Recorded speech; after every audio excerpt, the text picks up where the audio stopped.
अब आगे का कार्यक्रम चूँकि युवा संवाद जो कि पंचप्रण पर आधारित है और युवाओं का एक महत्वपूर्ण कार्यक्रम है, तो इस कार्यक्रम की रूपरेखा क्या है और किस तरह से इस कार्यक्रम की चर्चा होनी है, तो मैं विषय प्रवेश के लिए नेहरू युवा केंद्र लखनऊ के जिला युवा अधिकारी श्री विकास सिंह जी को मैं आमंत्रित करता हूं कि वो आएँ और कार्यक्रम की क्या रूपरेखा है, किस तरह से इसका मकसद क्या है, किस तरह से भारत सरकार ने इसको संचालित करने के पीछे मंशा क्या है, उस पर अपना प्रकाश डालें। श्री विकास सिंह जी।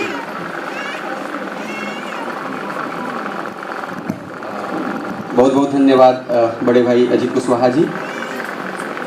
सबसे पहले मैं मंच पर उपस्थित आज के इस कार्यक्रम के मुख्य अतिथि श्री कुमार प्रशांत सर को मैं धन्यवाद देता हूं कि सर आपने अपने विशेष कार्यक्रम में से भी समय निकाल के हमारे इस कार्यक्रम के लिए समय निकाला, क्योंकि आपका समय कितना कीमती है सर हम जानते हैं, क्योंकि हम सर आप ही के मार्गदर्शन में काम करते हैं। साथ ही साथ हम सबके बीच में उपस्थित हैं Shri SP Singh ji, DIG CRPF. Sir आपका भी धन्यवाद नेहरू युवा केंद्र परिवार की तरफ से कि सर आपने इस कार्यक्रम के लिए अपना समय निकाला।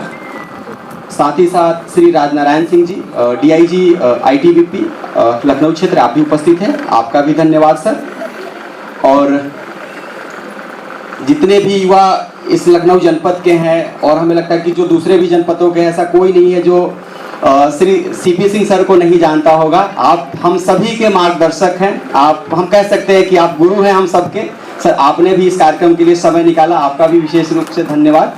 हम सबके बीच में Shri Pankaj Kumar Pankaj ji, chief medical officer ITBP Lucknow क्षेत्र, आप भी उपस्थित हैं, आपका भी धन्यवाद। और साथ ही साथ सहायक क्षेत्रीय निदेशक श्री कीर्ति विक्रम सर, युवा शक्ति से भरपूर, आपका भी स्वागत है इसके आज के इस कार्यक्रम में। और आज के इस पूरे कार्यक्रम की अध्यक्षता कर रही परम आदरणीय डॉक्टर मनोरमा सिंह मैम, आपका भी स्वागत और अभिनंदन है। आप ही के मार्गदर्शन में पूरा का पूरा कार्यक्रम आज हम लोग यह संचालित कर रहे हैं। जैसा कि मेरी भूमिका आज इस कार्यक्रम की रूपरेखा बताने के लिए है और कैसे कैसे क्या होना है, तो सबसे पहले मैं आप सभी को बता दूं कि पिछले वर्ष 15 अगस्त के अवसर पर देश के यशस्वी प्रधानमंत्री श्री नरेंद्र मोदी जी ने अमृत काल के पंचप्रण, अभी हम लोगों ने कल ही 75 वर्ष पूरे करके और 76 वर्ष पूरे करके 77वां गणतंत्र दिवस मनाया है, और अगला जो यह हमारा 25 वर्ष होगा यह अमृत काल होगा। तो इस 25 वर्ष के क्या हमारी रूपरेखा होगी, उसी के उपलक्ष्य में आदरणीय प्रधानमंत्री जी ने अपनी बात रखी थी, पंचप्रण दिए थे। सबसे पहला जो हमारा प्रण था विकसित भारत का निर्माण। अब विकासशील से हम विकसित देश कैसे बनेंगे, तो हम सबको काम करना है, कैसे करेंगे नहीं करेंगे उसी विषय पे प्रधानमंत्री जी ने युवाओं से आग्रह किया था, क्योंकि भारत में 65 करोड़ युवा आबादी है और विश्व की सबसे सर्वाधिक युवा आबादी जो है भारत में है। दूसरा प्रण जो था गुलामी की हर सोच से मुक्ति।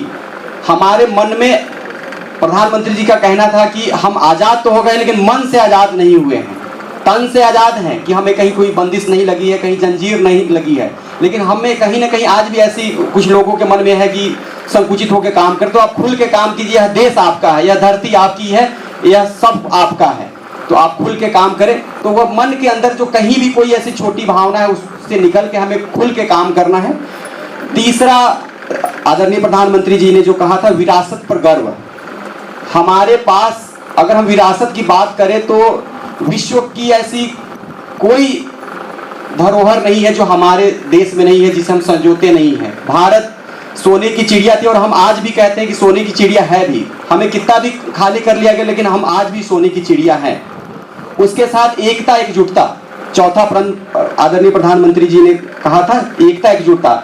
हम एक साथ अगर मिल के काम करेंगे तो हम कोई भी काम करने में सक्षम होंगे और किसी भी काम को हम आसानी से कर पाएंगे। और जो पांचवा कर्तव्य था, जो पांचवा प्रण था उनका जो सबसे विशेष है नागरिक कर्तव्य। तो नागरिक कर्तव्य हमें लगता है कि सबसे विशेष प्रण के रूप में पांचवा प्रण रखा गया था कि जिस दिन देश के सभी नागरिक अपने कर्तव्य को समझने लगेंगे, अपने विचार को और अपनी चीज़ों को जानने लगेंगे, तो उसके बाद हमें नहीं लगता कि जब किसी को कुछ बताने की जरूरत नहीं पड़ेगी तो हम ऐसे ही देश में ही नहीं पूरे विश्व के सबसे विकसित राष्ट्रों में से हमारी गिनती होगी। तो आज का यह पूरा कार्यक्रम जो है इसी पंचप्रण पे आधारित होगा। और साथ ही साथ आप सभी को पता है कि आज़ादी का अमृत महोत्सव के अंतर्गत मेरी माटी मेरा देश कार्यक्रम चल रहा है, जो राष्ट्र के सभी गाँव में, देश के सभी गाँवों में यह कार्यक्रम चल रहा है। और विशेष रूप से मिट्टी को नमन वीरों का वंदन कार्यक्रम चल रहा है।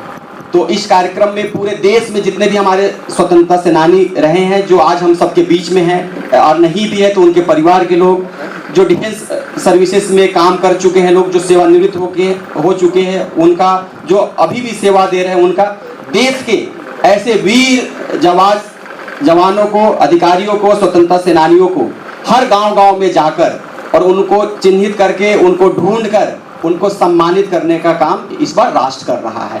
और ये बहुत अच्छी बात है कि कुछ एक ऐसे हमारे राष्ट्रीय स्तर के या जो हमारे स्वतंत्रता सेनानी रहे जिनका हम नाम जानते हैं, लेकिन बहुत ऐसे हैं, लाखों लोगों ने अपनी कुर्बानी दी है, लेकिन हम सबको नहीं जानते हैं।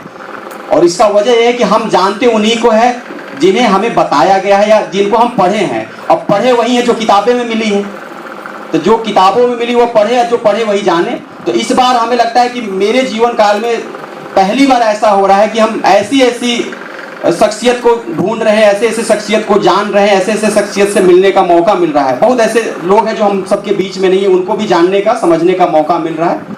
तो बड़े गर्व की बात है देश के लिए। और साथ ही साथ जो अमृत कलश, हर गाँव से एक अमृत कलश की यात्रा शुरू हो रही है। उस गांव की मिट्टी सीधे देश की राजधानी कर्तव्य पथ पे जो वॉर मेमोरियल है, उसके बगल में एक अमृत उद्यान बन रहा है।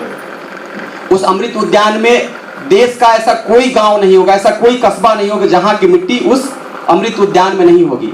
आप सोचिए, एक छोटी सी बात मैं बताऊं कि इसमें से बहुत ऐसे लोग होंगे जो दिल्ली गए होंगे, कर्तव्य पथ पर भी गए होंगे, देखे भी होंगे, वॉर मेमोरियल भी देखे होंगे।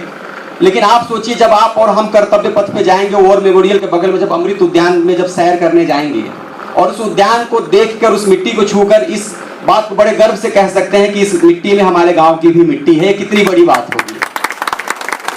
तो बड़ी ये भावना है, यह कार्यक्रम नहीं, एक भावना है कि किसी भी गांव का व्यक्ति अगर उस अमृत उद्यान में जाएगा तो उस मिट्टी को छू के कहेगा कि इस मिट्टी में हमारे गांव की मिट्टी का भी कण है। तो आज का पूरा कार्यक्रम इस पे आधारित है। साथ ही साथ आज हमारे सेना के जवान है, डिफेंस पर्सन है, आईटीबीपी के जवान है, जो तमाम ऐसे लोग होंगे जो हम कह सकते हैं कि देश के कोई ऐसा कोना नहीं है जहां के जवान हम सबके बीच में नहीं बैठे होंगे। तो आज हम एक रक्षाबंधन का कार्यक्रम भी करेंगे, क्योंकि हाल ही में रक्षाबंधन आना है, तो हमारे लिए यह भी एक मौका है। और साथ ही साथ हम वृक्षारोपण का भी कार्यक्रम करेंगे। और मैं एक मुख्य अतिथि महोदय को भी बताना चाहता हूँ कि सर, युवा कल्याण और नेहरू युवा केंद्र पैरेलली काम करता है और हम लोग हर साल ग्रामीण युवाओं को प्रोत्साहित करने के लिए खेलकूद की सामग्री देते हैं। तो अभी हम लोग लखनऊ जनपद के 8 विकास खंडों से 10 टीमों को आज आपके कर कमलों द्वारा खेलकूद सामग्री देने का भी सर काम करेंगे। आज का पूरा कार्यक्रम यही रहेगा। अब मैं मंच श्री अजीत कुशवाहा जी को समर्पित करता हूँ। धन्यवाद। बहुत बहुत धन्यवाद सर। कि आपके दिशा निर्देशन में पूरे जनपद में युवाओं के लिए का चाहे कार्यक्रम हो या खेल की बात हो, और विशेष रूप से जो नेहरू युवा केंद्र का रीच ग्रामीण क्षेत्र में है, आप बखूबी उस जिम्मेदारी को भी निभा रहे हैं। आप भी बधाई के पात्र हैं। एक तालियां जो है हमारे विकास सर के लिए भी आप सब बजाएं।